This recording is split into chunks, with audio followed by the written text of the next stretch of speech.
Hello, everybody. I fully understand that I stand between you and lunch, so I will make this brief, hopefully brilliant, and then I'll be gone. So I work, if you don't know, at USAA, a very large bank and property and casualty company, so obviously not always one of the sexiest business models that exists. And my role, generally over the last 10 years, is to do the job of rationalizing new paradigms and technologies as they come towards the bank. So, 9, 10 years ago, big data, right? What is Hadoop doing? How are we going to use it? How are we going to change our company? Spent a lot of time kind of just laying out the basic framework for that. And then as soon as we figured out, well, there seems to be a little hype there, we got to scale back and understand what we're doing. Machine learning and artificial intelligence took over the world. Everyone wanted to be able to do that.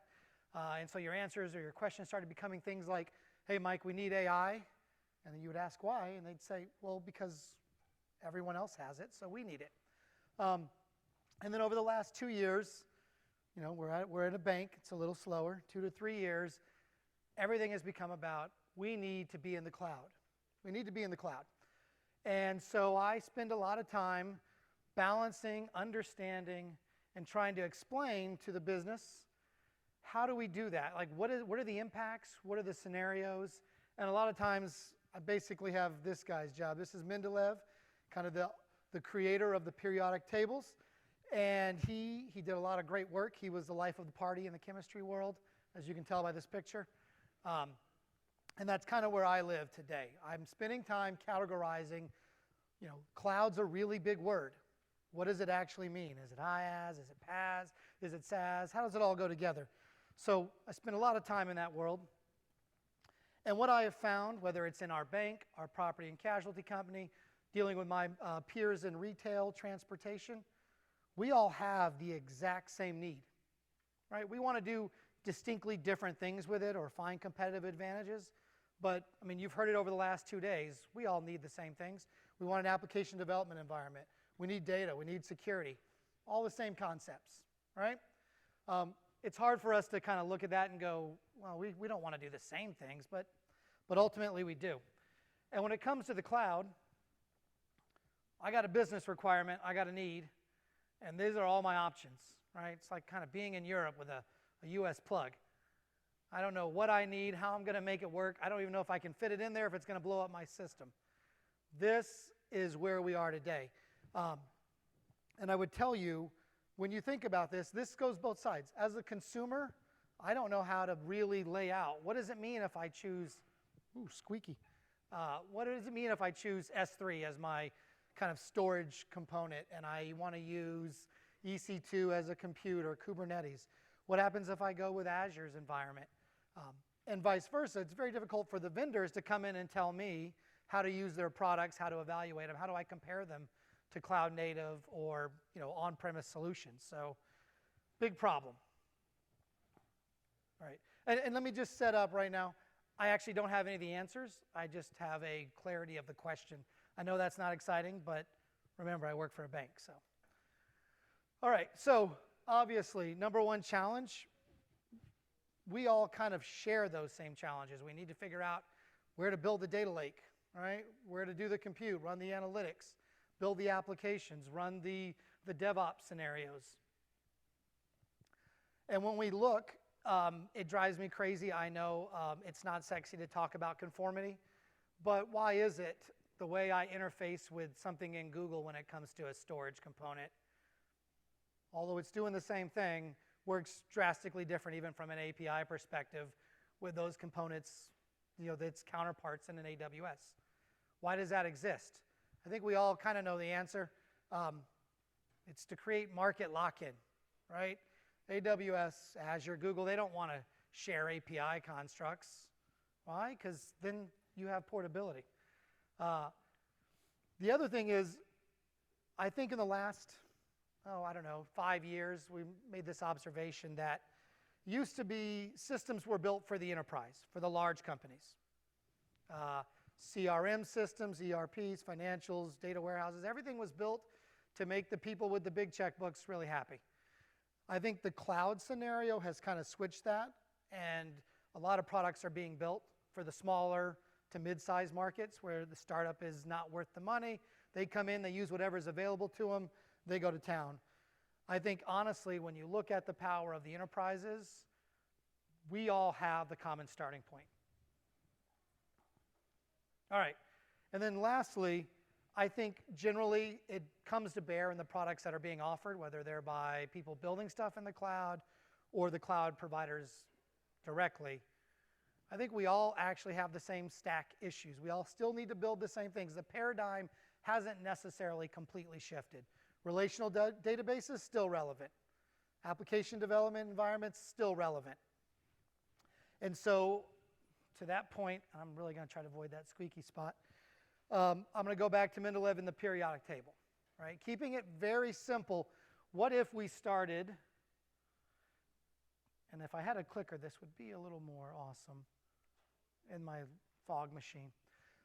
But what if, as both vendors and consumers, we actually spent the time to rationalize the functionality required, right? Instead of getting down and focused in on the products that each cloud provider or each software company is building in the clouds, what if we really started laying out, what do we expect from a security layer?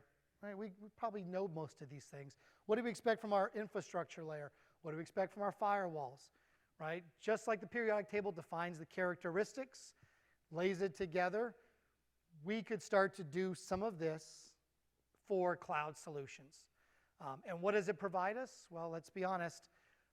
We've heard the word over and over, and I like the fact that there's multiple dimensions to lock in, but it's very difficult to come in and protect your company from a long-term investment that you may end up on the wrong side of if you don't have some type of extraction layer. And so I also use the parallel of ANSI standard SQL, right? Even NoSQL databases are like 90% compliant with ANSI standard SQL. And why? Because in order to compete with that product space, they have to bring in that tool to allow the developers and the shops to use it. So, all that said, what if we started doing something like this? Oh, there was one more.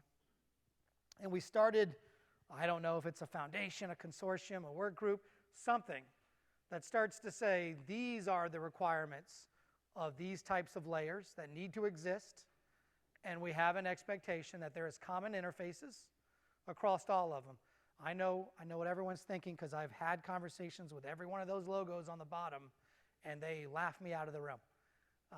Right? They're not going to do it. There's no way.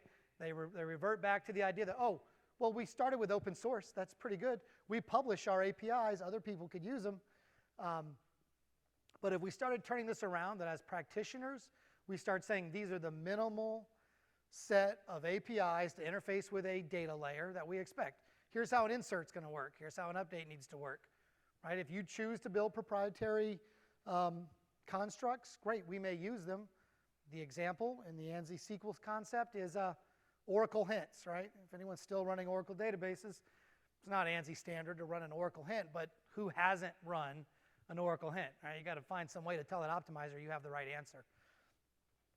So I think ultimately as we go forward, we need to stand up those scenarios where, one, we're telling the big three for sure, and maybe others as they come on, this is what we need. This is how it has to work. And if you want to extend it, that's great. But I can't sit there if 18 months at best is the life cycle of a technology decision or an architecture decision. I can't gamble that I'm going to retrain my developer shops, right? Re-architect, in some case, shift a paradigm so that I can run on your stack. And then when you pull the old Oracle move and jack up the price by 10,000%, I have no real leverage, right? Not really. Because ultimately, we all know how this works. Every company that sells software basically has the break-even point. They know, or they can at least calculate, what it's likely to cost you to get off their platform. And they slightly price just underneath that to make sure it occurs. I know that sounds like the evil statement, but it's kind of true. All right. So once again, I'm going to get you guys to lunch on time. I want to talk about the idea of just consumer empowerment. Right? We can't sit there and just be thankful that someone has taken the need for a data center off our hands. We can't sit there and be thankful that they built, a data lake or, a so-so relational database, we need to be very clear as consumers what our expectations are, right? If that means standing up our own type of board or process that can control and manage that, oh, sorry guys, I wasn't expecting to present on my. So, first of all, what I'd like to do, whether it's this conference or not, over time, I'd like to set up a working group that is able to sit down and think about really what are the key attributes of the technologies required for practitioners to be successful, right? And whether it's in the cloud or not, I think we can label those out. And I want to include vendors because ultimately when you look, I don't envy people who are providing solutions because they're responding to niches, they're building software that is wanted, but it's very difficult. I mean, at least for me, as I ask every vendor, who are your competitors? Used to be really clear. Everyone knew who their competitor was, right? If you asked a database provider, hey, who are your competitors? They could just rattle those off.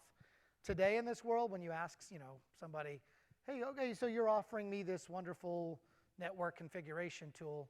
Who are your competitors? And they're like, maybe AWS, maybe someone else. We're not quite sure. And then so it's left in the hands of the practitioners to figure that out, to make what they believe to be a sound decision at that time with very little quantifiable information, right? Because everyone's solving problems different. Some of those are natively built, etc. Next, I think the best way to create a healthy marketplace is to collaborate, right? Stop. It's what the open source mantra really is. And I think the cloud mantra at some level needs to be that same place. The business or the consumers need to be able to publish their needs and wants, and the vendors need to be able to kind of clearly articulate how they're solving that problem and actually provide a value proposition that's beyond the standard needs, right? I don't need them telling me how they can provide access to data.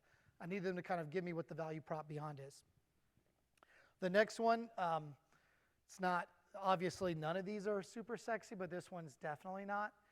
But I'd like to get that working group together to start defining the functional capabilities that allow for that competitive marketplace and innovation. What that really means is, can we fill out that periodic table? Can we fill it out? Can we start to ask companies where they fit in there and how they're operating? And then last, can we measure effectively where these people stand? It's not just doing that on my screen, is it? Okay. How do you evaluate, and I had this conversation with them this morning, I see a couple of them in here.